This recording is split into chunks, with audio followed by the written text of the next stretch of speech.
Surprised.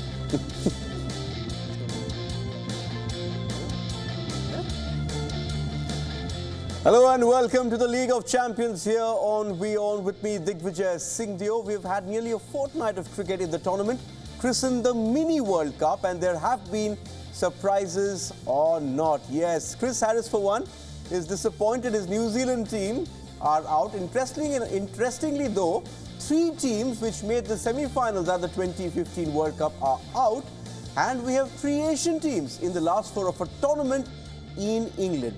Chris, that's the beauty of this tournament, you know. You get a feeling that the top 4 teams across the 8 teams have made the knockouts? No, I don't know if it was the top 4 teams, but it's the top 4 teams that have played the best in this tournament. As you said, it's a real surprise that 3 of the teams that played in the semi-final in the 2015 World Cup haven't even made it. You'd expect South Africa to be there, you'd expect Australia to be there, and some would say even New Zealand with the form they've had recently. So, yeah, there's a bit of a surprise to find Pakistan and Bangladesh. I think India and England, everyone expected.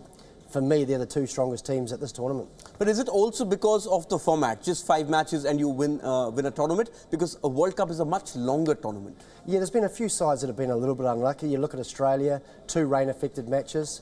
But then got outplayed. So, yeah, it's been interesting. It would be nice for it to be longer, but if you made it any longer, it would be very hard to call it the Mini World Cup. Yes, this is the Mini World Cup. You've got to be at your A-game all the time. Now, before we go any further, let's just take a look at how the ICC Champions Trophy 2017 stands as of now. We are down to the last 4 after the end of the group stages, and this is what the semi-final lineup looks like. Pakistan take on England in the first semi on Wednesday at Cardiff Sophia Gardens. The hosts have kept up with their pre-tournament tag of favourites, winning all 3 of their group matches, and they will hope to make their 2nd Champions Trophy final in a row. Pakistan have taken their usual unpredictable way to the knockouts. Now, semi-final 2 is the one which is of interest to the Indian audience. The defending champions go up against Bangladesh at Edgbaston in Birmingham on Thursday. The Tigers, remember, advanced from Group A ahead of reigning world champions Australia and 2015 World Cup semi-finalists New Zealand. But before we get down to discussing specifics, we will quickly, we thought, run you through the top performers from the group stages and also ask Chris to look upon them as well. Chris, you know, we're going to look at the batsmen who've got the most runs in this tournament, and it's no surprise in the sense that you find Shikhar Dhawan leading that. You've got Kane Williamson, you've got Joe Root in there as well, and Rohit Sharma as well, along with Tamim Iqbal, who's in 3rd. Yeah, well, Shikhar Dhawan obviously has been the most informed batsman of this tournament, and he's going to be an absolute key for India if they're to progress further. Yeah, it's just interesting to have a look at that board. There is numbers. I mean, 271 runs. That's absolutely incredible. And a great effort by Kane Williamson, which just showed the lack of support from the rest of the New Zealand players. I mean, he scored 244 on his own. Tamim Iqbal had a couple of great innings, 223. Joe Root, who failed in that last game, but obviously got saved by his captain and Ben Stokes. He's been phenomenal, so he's going to be a key in the finals.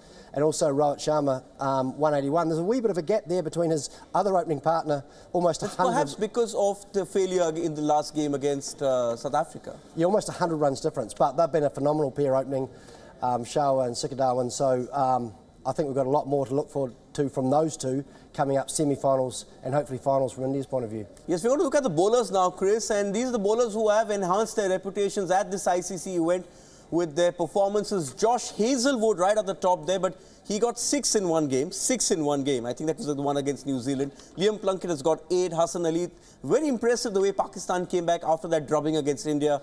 Adil Rashid has played 2 games, got 6, and the New Zealander Adam Milne getting 6. Just 1 spinner there.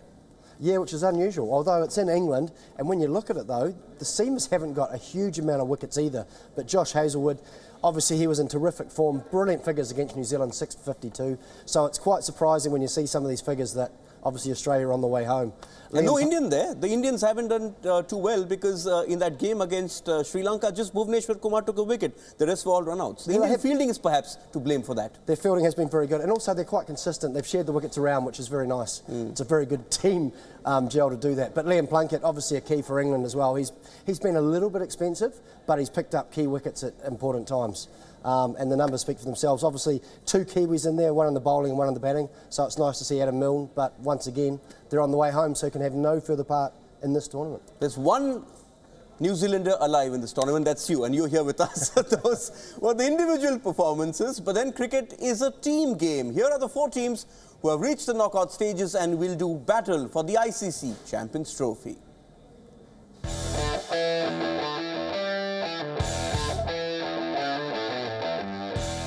It would take a jog way down memory lane to remember the last time England entered an ICC event with the mantle of favourites, and the hosts lived up to their pre-tournament billing. 3 wins out of 3, and the 300+ scores don't seem to be stopping. I certainly think game on game we've grown in confidence. Certainly with our bowling unit is looking on form. The last 2 games we've proved that we can peg sides back regardless, you know, where they're at going into the last 15 overs of the game, which are normally, probably pre-2 years ago, a bit of a car crash for us. So that's a huge improvement, and our batting just seems to strive, yeah. The team's second on most predictions was India, and the defending champions made their way despite a blip in the middle. Defeat to Sri Lanka put Virat Kohli's side in a straight shootout with South Africa, but the world's top-ranked side was put aside with a clinical showing. Credit to all the teams that have made the semis so far.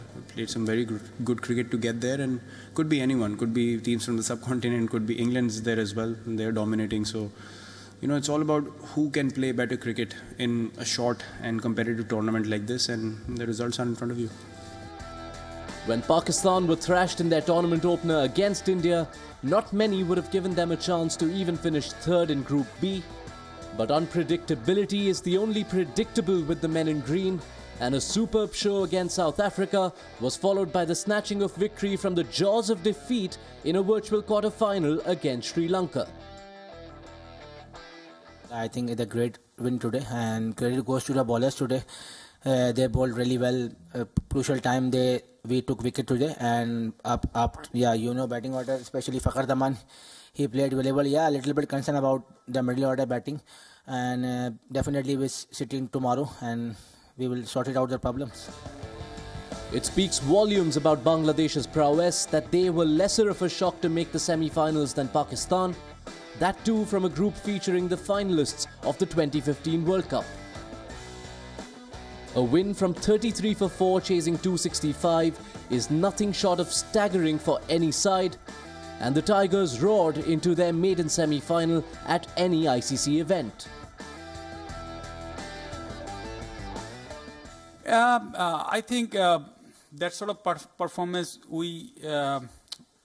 team like us, it will improve a lot. I'm not sure that we should go to semis or not, but obviously like to. And obviously if we go there, I hope that we'll play more better cricket than what we played last 3 matches. And so 2 expected and 2 unexpected units make the business end of the year's biggest cricket event. The favoured repeat of an India-England final remains on the cards, but the ICC Champions Trophy 2017 has taught world cricket well enough to expect the unexpected. Sports Bureau, WION. Chris Harris, England have been the story in that sense because they went in as favourites, have won all 3 games. Just go back 2 years, they were the laughing stock of especially one-day cricket, the way they approached the game. They've completely turned it around, and now, especially at home, they're the team to beat. I think that's the part of the reason they're so good now is that in 2015, as we all know, they had a terrible World Cup and very much underperformed for an English side. So they've obviously gone back to the drawing board and sorted out their one-day cricket, and well, haven't they done a terrific job, because they, for me, are the form team. They won all 3 games. All facets look great. The top order have done reasonably well, and when the top order have failed, more importantly, not like some other teams, their middle order have come in and scored the runs, and they've got a great attack as well. I just want to ask you a bit on that, because what does it tell you about a team that, irrespective of the situation, they play in just one gear? We've heard Virat Kohli saying that we can't play that way. So it takes a lot of, preparation. It takes a lot of self-belief as well to play in one gear. I mean, there was a situation where they were struggling against Australia, but they just didn't take the foot off the pedal. Well, that's the beauty of cricket. There's always more than one way to get to your end target. And as you said, England play a slightly different style to India. India try and retain wickets. In that first 10 overs, England try and create a strike rate. You've got Hales and Roy at the top, and they try and play really aggressively because they really rate their middle order, and they know if they get off to a good start, they're going to score 300 plus. Let's talk about India now, and a bit of a blip against Sri Lanka, but the batting has been very good. The bowlers haven't been able to run through sides. They actually ran through South Africa in that must-win game, so they delivered when they were needed. But the top performance, Rohit Sharma, Shikhar Dhawan, the batsmen have all got runs. Even Yuvraj Singh, even though he failed in that one game, even Virat Kohli failed against Sri Lanka, but they've come back in and bounced back. So in that sense, when you look at an Indian side, you look at the batsmen have delivered, and the bowlers have also, in a sense, redeemed themselves. Yeah, the batsmen have been absolutely phenomenal, as you said, at the top of the order with Sharma and Shikhar Dhawan. They've been absolutely magnificent. We know how good Kohli is come the big occasion and the big event, and you don't get too much bigger than this in a semi-final. So the batting department's fine. My one concern is the bowling. They had a little bit of a slip-up, as we know, against Sri Lanka when they scored what I thought should have been a winning total.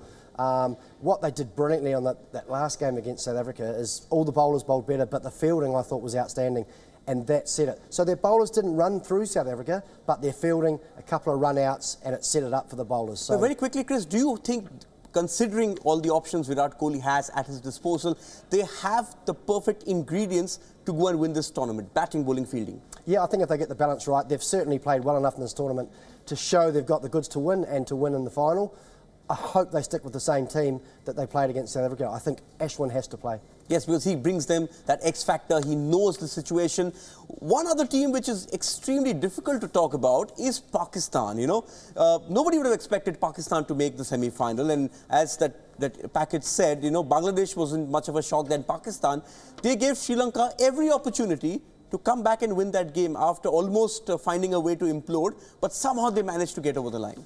Yeah, it was almost that game. Was it a comedy of errors? Who was committing more errors to win the game? It was almost a team that made the least mistakes. Both teams got themselves in the game. Sri Lanka will be disappointed not to have scored more runs, but then Pakistan, you'd argue, that bowled pretty well and fielded reasonably well. But then Sri Lanka had a great opportunity where they went through the middle order of Pakistan, and even then, with the skipper played obviously a winning knock, they had at least 2 or 3 opportunities to get him out, 2 catches and a run out, and they let their opportunity slip. But Pakistan is such a hot and cold side. They're obviously running hot at the moment. The thing I like about what they've done is they've done it the hard way. They lost that first game and then they've had to scrap very hard. Are they playing well enough to win it? I don't think so. I mean, if you look at their runs, I think their top batsman in this tournament in 3 innings has only got 93 runs. Yes, and we're going to play that graphics on our screens because it's amazing that 3 matches gone, you have the Indians scoring 270, all the top batsmen scoring at least 150, but the Pakistan batsmen, no one's crossed 100. Oh no, it's unbelievable. As you said, no one's crossed 100 in 3 innings. Their top run getter, I think, has got 93 in 3 innings. So for them to have any chance in this tournament, their batting has to get better. Yeah. We know what their bowling's capable of. On their day, they're very, very dangerous, but their batting has to improve, and very, very quickly. Especially against an England team which you know will pile the runs. But finally, just looking at Bangladesh as well, you know, people could say they're lucky because that game against Australia, they were on course to lose. But when it came to the crunch against your team, New Zealand, they were in a situation, they were 40 for 4, but they managed to get their act together and win that game, and it definitely wasn't a very easy game because it was still a lot of runs to get, so they showed that they belong there by acing that run chase. Yeah, I'm really happy for Bangladesh. I'm not happy because they knocked out New Zealand, but that's been and gone now, so now I'm really happy for them. Initially, they did very well to qualify for this tournament. Obviously, the West Indies aren't here, so that was fantastic to start with. And then they've got themselves an opportunity in a must-win game against New Zealand where they had 2 of their senior players step up. Now, for me, for Bangladesh to continue any further and they're taking on, obviously, a very, very good Indian side. It's going to be extremely difficult. They need all of their senior players to step up and play the game of their lives. And we saw that 2 of them did it against New Zealand, so they are capable, but just not sure if they've got the firepower against India. Yes, but essentially when you're in a semi-final, anything can happen, anything can go wrong. You never know. Will Bangladesh be the story, or will India move forward into the final? Now, 8 teams began the ICC Champions Trophy 2017 as the tournament reverted to its initial status of being a mini World Cup 4 teams remain, as we've been telling you. 4 teams have gone home. Now, world champions Australia were perhaps the most unlucky team to exit. The first 2 games against New Zealand and Bangladesh were rained off. Australia were in a spot of bother against New Zealand, but they were just 4 overs away from a win on Duckworth Lewis against Bangladesh. They had to beat England in the final game and they posted a competitive 277. England were down to 35 for 3, but a masterly unbeaten century by Ben Stokes saw Australia exit. That's no excuse anyway. When you're playing in a big tournament for your country, you need to step up and get the job done, and we weren't able to do that on this occasion, unfortunately. You know, we've had some frustrating games throughout and just haven't been able to find any momentum, I guess. And today, yeah, it was disappointing. The team joining Australia to the exit door from Group A were their trans-Tasman rivals and fellow World Cup 2015 finalists, New Zealand. The Kiwis were unfortunate to be denied victory against the Aussies when rain forced an early end to the tournament opener in Birmingham. But that was followed by a disappointing defeat against England in Game 2.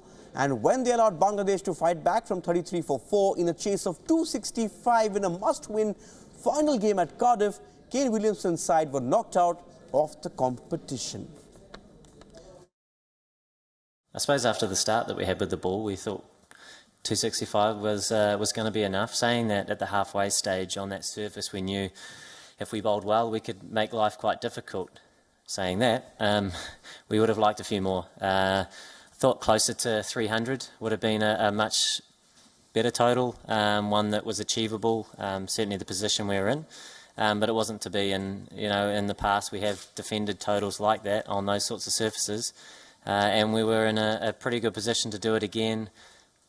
But what a fantastic partnership. 2 very talented players, very experienced players, and it came together today, and to get a 200-plus partnership under pressure was simply superb, but frustrating to be on the other side of it.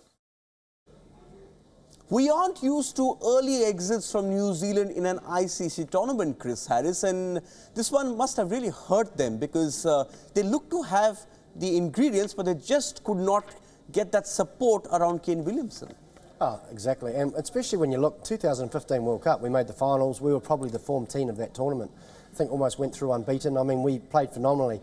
And now, obviously, the team's changed slightly, but they'll be hugely disappointed. I mean, the top order still did pretty well. Kane Williamson, second on the runs for this tournament. And for me, the middle order just let New Zealand down. There was so many times where they just took terrible options. All we had to do was make sure we batted our 50 overs with some batsmen in there, and it's almost like we tried to score too many runs. And I think the middle order has to take big responsibility for why New Zealand didn't progress any further. So there'll be a long, hard look at them playing Neesham and Anderson together. Both of them really failed with the bat and they needed to step up. Neil Broom at 5 didn't really work, didn't score enough runs. So there's a lot of issues for the selectors to look at when New Zealand get back. So I think that middle order will see a wee bit of a change. That pain is very much evident when you hear Chris Harris talk about New Zealand. But perhaps you'll be happier because Australia followed them out as well.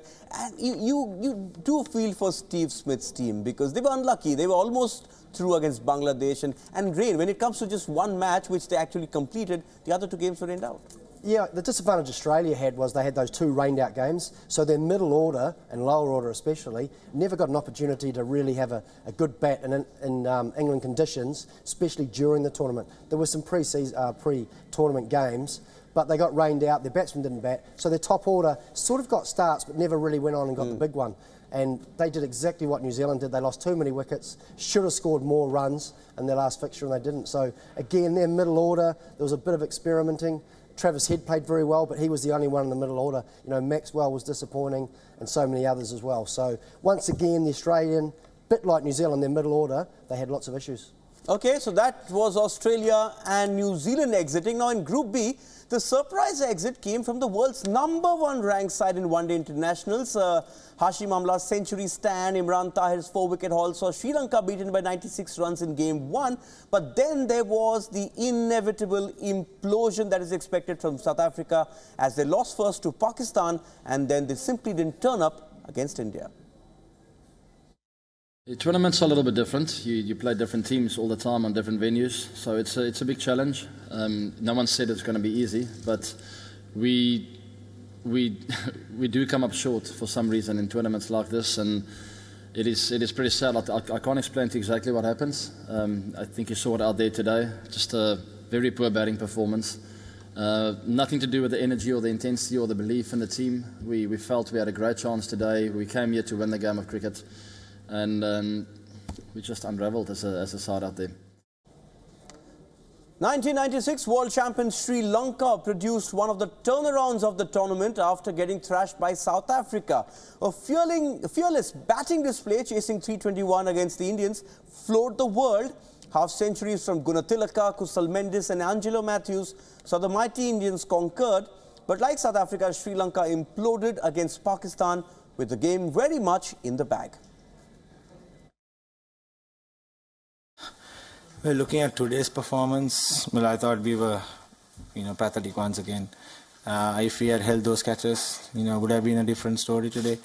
Especially at, very crucial times. First over and towards the end where we let go of, Sarfaraz was very crucial. And being an international team, well, I thought we've improved a little bit, but, today was not really our day. Chris, Sri Lanka flattered to deceive, didn't they? We knew they had issues with their team combinations because they haven't been able to manage that transition with senior pros like Jayawardena Sangakkara and others moving on.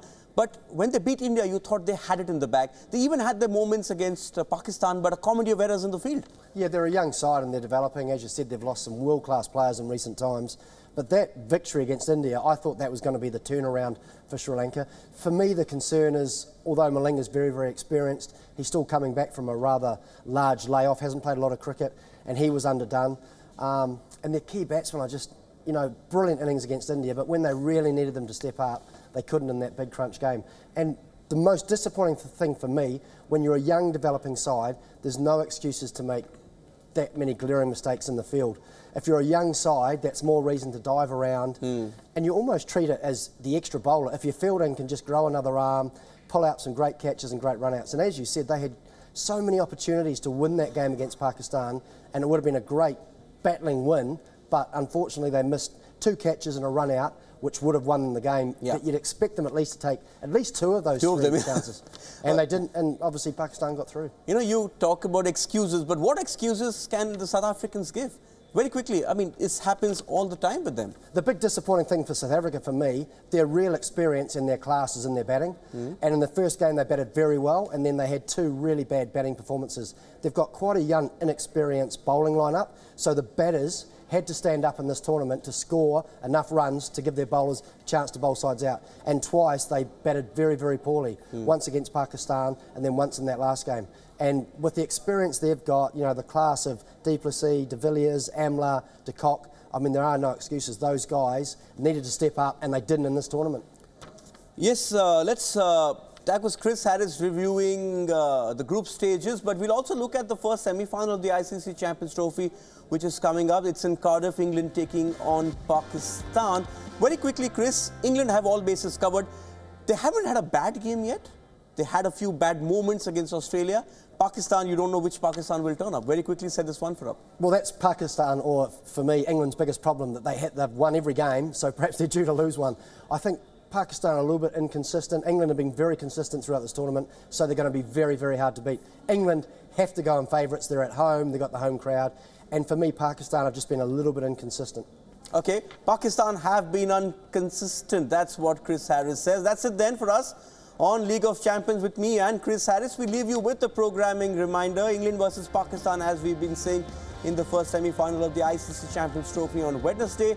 Tune in at 2:30 p.m. Tune in to WION because Chris Harris will be there and he will set up that match in much greater detail. Till then, goodbye. Thanks for watching.